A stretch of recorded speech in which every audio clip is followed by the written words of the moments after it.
Hello friends, இன்றைக்கி நம்மளோட சேனலில் பொள்ளாச்சி பச்சை மிளகாய் கிரேவி எப்படி பண்ணுறதுன்னு பார்க்கலாம். அதுக்கு பார்த்திங்கன்னா அடுப்பில் ஒரு பேன் வச்சுக்கோங்க. வச்சுட்டு 1 டீஸ்பூன் அளவுக்கு ஆயில் சேர்த்துக்கலாம். கூடவே பார்த்திங்கன்னா 2 டேபிள் ஸ்பூன் அளவுக்கு கடலைப்பருப்பு, 2 டேபிள் ஸ்பூன் அளவுக்கு உளுந்து சேர்த்துக்கலாம். சேர்த்துட்டு ரெண்டையும் நம்ம இப்போ ரோஸ்ட் பண்ண போகிறோம். நல்லா பொன்னிறமாக ஆகிற அளவுக்கு ரோஸ்ட் பண்ணிக்கலாம். இது கொஞ்சம் கலர் சேஞ்ச் ஆனதுக்கப்புறமா இதில் நம்ம இன்னொரு பொருளும் சேர்க்க போகிறோம். அது வரைக்கும் இதை நம்ம ரோஸ்ட் பண்ணிக்கலாம்.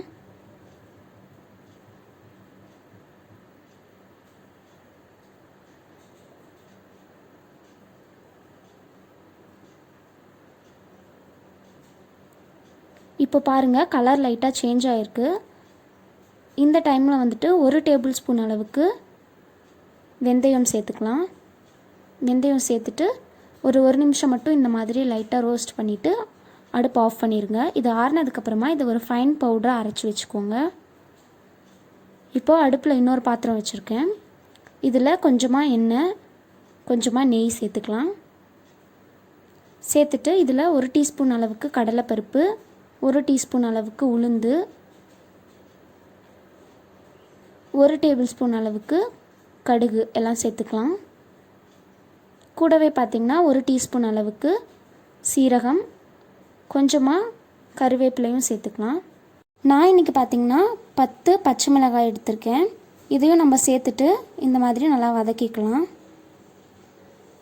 இப்போ இது கூட பார்த்திங்கன்னா 1.5 கப் அளவுக்கு புளியை கரைச்சிட்டு நம்ம தண்ணி சேர்த்து வச்சுருப்போம்ல, அந்த புளி தண்ணி சேர்த்துக்கலாம். 1.5 கப் அளவுக்கு. இது கூட பார்த்திங்கன்னா கொஞ்சமாக மஞ்சள் தூள் சேர்த்துக்கலாம்.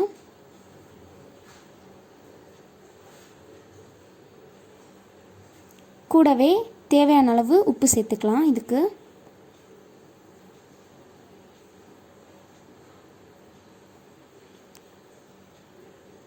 அப்புறம் கொஞ்சமாக பெருங்காயத்தூள் சேர்த்துட்டு இதை நம்ம மூடி வச்சிடலாம். ஒரு 5 to 7 மினிட்ஸ், 5லேருந்து 7 நிமிஷம் அளவுக்கு மூடி வச்சுருங்க.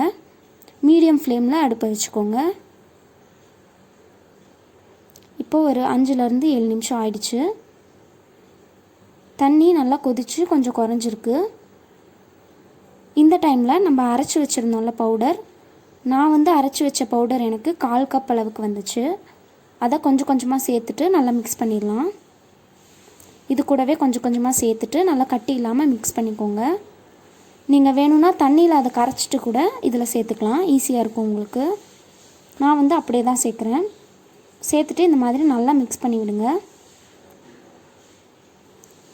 நீங்கள் மிக்ஸ் பண்ண உங்களுக்கு ஒரு கிரேவி கன்சிஸ்டன்சி வந்துடும். நல்லா கட்டி இல்லாமல் மிக்ஸ் பண்ணிக்கோங்க. கடைசியாக இதில் பார்த்திங்கன்னா 1லேருந்து 2 டீஸ்பூன் அளவுக்கு வெல்லம் சேர்த்துக்கோங்க.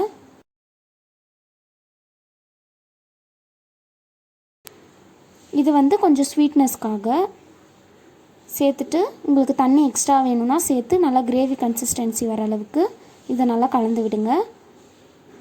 உப்பு எல்லாம் கரெக்டாக இருக்கான்னு செக் பண்ணிக்கோங்க. அவ்வளோதான், இப்போ கொஞ்சம் கிரேவி கன்சிஸ்டன்சிக்கு வந்துடுச்சு. அவ்வளோதான், நம்மளோட டேஸ்டியான பொள்ளாச்சி பச்சை மிளகாய் கிரேவி ரெசிபி ரெடி ஆயிடுச்சு. இதை கண்டிப்பாக உங்கள் வீட்டில் ட்ரை பண்ணி பாருங்கள். இந்த வீடியோ உங்களுக்கு பிடிச்சிருந்தால் லைக் பண்ணுங்கள், உங்கள் ஃப்ரெண்ட்ஸ் கூட ஷேர் பண்ணுங்கள். மறக்காமல் அபீஸ் ஃபுட் கேலி யூடியூப் சேனலை சப்ஸ்கிரைப் பண்ணி எங்களோட வீடியோஸ் எல்லாம் செக் பண்ணி பாருங்கள். தேங்க்ஸ் ஃபார் வாட்சிங்.